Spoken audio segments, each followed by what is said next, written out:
Hello दोस्तों, आज के इस वीडियो में देखेंगे क्लास 12 के बायोलॉजी का दूसरा पार्ट का वीवीआई ऑब्जेक्टिव क्वेश्चन जो आपके बोर्ड परीक्षा के लिए ना बहुत महत्वपूर्ण है। तो आप लोग वीडियो को पूरा लास्ट तक देखिएगा क्योंकि इसमें हम जितना क्वेश्चन कराएंगे ना सब आपके एग्जाम में क्वेश्चन पूछा गया है। तो देखिए सबसे पहला क्वेश्चन कह रहे हैं ना, क्लोरेला निम्न में से क्या है। क्लोरेला नो क्या है, तो क्लोरेला एक प्रकार का शैवाल है। क्या है? शैवाल है। अगला क्वेश्चन कह रहा है ना, निम्नलिखित में से कौन जलीय जंगली घास है। निम्नलिखित में कौन जलीय जंगली घास क्या है। तो देखिए जलीय जंगली घास हम लोग जलकुंभी को कहते हैं। किसको कहते हैं? जलकुंभी को जलीय जंगली घास कहा जाता है। अगला क्वेश्चन कह रहा है ना, स्त्री दल चक्र पुष्पों में बना है। स्त्री दल चक्र जो पुष्प होता है ना उसमें क्या बनता है। तो देखिए इसमें ना इसका आंसर होगा उपरोक्त सभी, इसमें से सभी चीज बनता है। स्टिग्मा, ओवरी, स्टाइली सभी चीज का निर्माण होता है। अगला क्वेश्चन कर रहे हैं ना, ईस्ट में प्रजनन मुख्यतः किसके माध्यम से होता है। ईस्ट में प्रजनन होता है वह किसके माध्यम से होता है। तो देखिए ये ना मुकुलन माध्यम से होता है। किस माध्यम से? मुकुलन माध्यम से ईस्ट में प्रजनन होता है। यह 2019 में क्वेश्चन पूछा है। आप लोग साइड में देख लीजिएगा ना कौन क्वेश्चन कितना ईयर्स में पूछा है। जो ईस्ट में प्रजनन होता है वह मुकुलन माध्यम से होता है। अगला क्वेश्चन कर रहे हैं ना, जब जयांग में स्त्री केसर एक दूसरे से जुड़े रहते हैं तो क्या कहलाता है। जब जयांग में स्त्री केसर एक दूसरे से जुड़े रहते हैं तो उसे क्या कहा जाता है। तो उसको बोला जाता है युक्ति डम्पी बोला जाता है। क्या बोला जाता है? युक्ति डम्पी बोला जाता है। अगला क्वेश्चन कर रहे हैं ना, टैप्टल कोशिका दर्शाती है। टैप्टल कोशिका किस चीज को दर्शाती है। तो यह दर्शाती है ना ऑप्शन नंबर डी एंडोमाइटोसिस और बहुगुणता को। एंडोमाइटोसिस और बहुगुणता को क्या करती है? दर्शाती है। टेप्टल जो कोशिका होती है यह एंडोमाइटोसिस और बहुगुणता को दर्शाती है। अगला क्वेश्चन कर रहे हैं ना, निम्नलिखित में से कौन पौधा जलोढ़ उद्भिद है।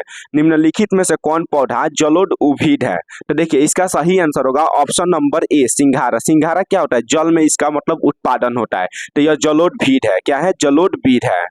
अगला क्वेश्चन कर रहा है ना, पराग भीति होती है। पराग भीति क्या होती है। तो पराग भीति होती है वह द्विस्तरीय होती है। क्या होती है? द्विस्तरीय होती है। पराग भीति द्विस्तरीय होती है। अगला क्वेश्चन कर रहा है ना, पराग भीति होती है। तो पराग भीति द्विस्तरीय होती है। क्या होती है? द्विस्तरीय होती है। अगला क्वेश्चन कर रहे हैं ना, वेलोसिनेरिया के पुष्प है। वेलोसिनेरिया के पुष्प क्या है। तो वेलोसिनेरिया के जो पुष्प होता है ना वह जल परागित होता है। क्या होता है? जल परागित होता है। अगला क्वेश्चन देखिएगा ना, एकदम वीवीआई क्वेश्चन है।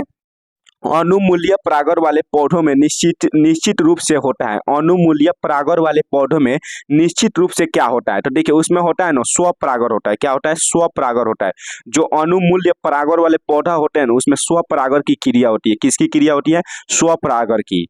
अगला क्वेश्चन कर रहे हैं ना, परागकर मुख्यतः है। परागकर मुख्यतः क्या होते हैं। तो परागकर जो होते हैं ना ये एलर्जी कारक होते हैं। क्या होते हैं? एलर्जी कारक होते हैं।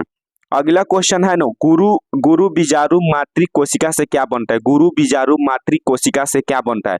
तो गुरु बीजाणु मातृ कोशिका से ना गुरु बीजाणु बनता है। क्या बनता है? गुरु बीजाणु बनता है। क्या बनता है? गुरु बीजाणु। अगला क्वेश्चन देखिएगा ना, अगला क्वेश्चन है, पुष्पीय पौधों में नर युग्मक का निर्माण किसके विभाजन से होता है। पुष्पीय पौधों में नर युग्मक का निर्माण किसके विभाजन से होता है। तो देखिए यह जनन कोशिका के विभाजन से होता है। जो पुष्पीय पौधे होते हैं उसमें नर युग्मक का निर्माण जनन कोशिका के विभाजन से होता है। अगला क्वेश्चन कह रहे हैं ना, भ्रूण कोश की सेंट्रल कोशिका है। भ्रूण कोश की सेंट्रल कोशिका को क्या कहा जाता है। तो भ्रूण कोश की जो सेंट्रल कोशिका होती है ना उसको हम लोग द्वितीयक केंद्र कहते हैं। क्या कहते हैं? द्वितीयक केंद्र कहते हैं। अगला क्वेश्चन है ना, निम्न में से किसका पुष्पासन खाया जाता है। निम्न में से किसका पुष्पासन वाला भाग खाया जाता है। तो देखिए इसका सही आंसर होगा सेव का। सेव का हम लोग पुष्पासन वाला भाग को खाते हैं। अगला क्वेश्चन कर रहा है, निम्न में से कौन नर युग्मक से संयोजन कर भ्रूण पोष बनाता है। निम्न में से कौन नर युग्मक से संयोजन करके भ्रूण पोष का निर्माण करता है। तो इसका सही आंसर होगा ना द्वितीयक केंद्रक। द्वितीयक केंद्रक नर युग्मक से संयोजन करके भ्रूण पोष का निर्माण करता है। अगला क्वेश्चन कर रहे हैं ना, आवृत्ति बीजी पौधे के भ्रूण पोष में गुणसूत्रों के सूत्र गुणता क्या है। आवृत्ति बीजी पौधे के भ्रूण पोष में गुणसूत्र की सूत्र गुणता क्या है। तो इसका सूत्र गुणता होता है ना ऑप्शन नंबर सी 3n होता है। इसको आप लोग याद कर लीजिएगा। आवृत्ति बीज जो पौधा होता है उसमें गुणसूत्रों की सूत्र होता है 3n। अगला क्वेश्चन है ना, वायु परागर किसमें नहीं होता है। वायु परागर नो किसमें नहीं होता है। तो वायु परागर आपका सेलेबिया में नहीं होता है। किसमें नहीं होता है? सेलेबिया में। सेलेबिया में क्या नहीं होता है? वायु परागर की क्रिया नहीं होती है। अगला क्वेश्चन देखिएगा, यह भी एकदम वीवीआई क्वेश्चन है। बीज चोल खाया जाता है, बीज चोल किसका खाया जाता है? तो इसका सही आंसर होगा शरीफा का। शरीफा का हम लोग बीज चोल वाला भाग को खाते हैं। कौन सा भाग? बीज चोल वाला भाग को खाते हैं। अगला क्वेश्चन कह रहे हैं ना, भ्रूण कोश में कितने क्रोमोजोम होते हैं? भ्रूण कोश में कितने क्रोमोजोम होते हैं? तो भ्रूण कोश में ना 3n क्रोमोजोम होते हैं। कितने होते हैं? 3n क्रोमोजोम की संख्या होती है। अगला क्वेश्चन कह रहे हैं ना, विभिन्नताएं अर्धसूत्री विभाजन के दौरान उजागर होती हैं। विभिन्नताएं है ना अर्धसूत्री विभाजन के दौरान क्या उजागर करती हैं? तो देखिए इसका सही आंसर होगा ऑप्शन नंबर डी, ए और बी दोनों।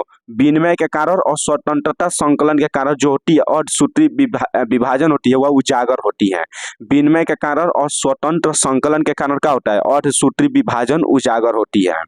अगला क्वेश्चन है ना, जब नर आकृति में मादा से भिन्न होता है तब कहलाता है? जब नर आकृति में मादा से भिन्न होता है तब क्या कहलाता है? तो ये कहलाता है यौन द्विरूपता। क्या कहलाता है? यौन द्विरूपता कहलाता है। क्या कहलाता है? यौन द्विरूपता। अगला क्वेश्चन कर रहे हैं ना, ऑर्थोट्रॉपस बीजांड निम्नलिखित में किस में पाया जाता है? ऑर्थोट्रॉपस बीजांड निम्नलिखित में किस में पाया जाता है? तो ये पाया जाता है आपका ऑप्शन नंबर ए, पॉलीगोनम में। क्या में पाया जाता है? पॉलीगोनम में पाया जाता है। ऑर्थोट्रॉपस बीजांड होता है ना, यह पॉलीगोनम में पाया जाता है। किस में पाया जाता है? पॉलीगोनम में। अगला क्वेश्चन है ना, निम्नलिखित में से किस में रंध्र तथा ज्वरों का अभाव रहता है? निम्नलिखित में किस में रंध्र तथा ज्वरों का अभाव रहता है? तो देखिए इसका सही आंसर होगा हाइड्रीला। हाइड्रीला में ना रंध्र तथा ज्वर का अभाव रहता है। अगला क्वेश्चन देखिएगा, निम्नलिखित में से किसे समूह अगुणित पादप शरीर होता है? निम्नलिखित में से किस समूह में अगुणित पादप शरीर होता है? किसमें से नो अगुणित पादप शरीर होता है? तो इसका सही आंसर होगा option number D, bryophytes. Bryophytes में क्या होता है? अगुणित पादप शरीर होता है। अगला क्वेश्चन देखिएगा ना, पिस्टलेट शब्द का प्रयोग किया जाता है। पिस्टलेट शब्द का प्रयोग कहाँ किया जाता है? तो पिस्टलेट शब्द का प्रयोग हम लोग एक लिंगी स्त्री पुष्प के लिए करते हैं। किसके लिए? एक लिंगी स्त्री पुष्प के लिए पिस्टलेट शब्द का प्रयोग करते हैं। तो दोस्तों आप लोग का ना दूसरा पार्ट का टोटल 26 को क्वेश्चन कराएं, तो 26 क्वेश्चन को आप लोग एक बार और रिपीट देख लीजिएगा। हम ना 100% की गारंटी देने के आप लोग का जितना क्वेश्चन रहेगा दूसरा पार्ट से जितना कराएं इसी में से रहेगा। तो आप लोग चैनल को सब्सक्राइब कर लीजिएगा और वीडियो को ज़्यादा से ज़्यादा शेयर कीजिएगा ताकि ऐसे ही वीडियो आप तक मतलब टाइम से पहुंचते रहे।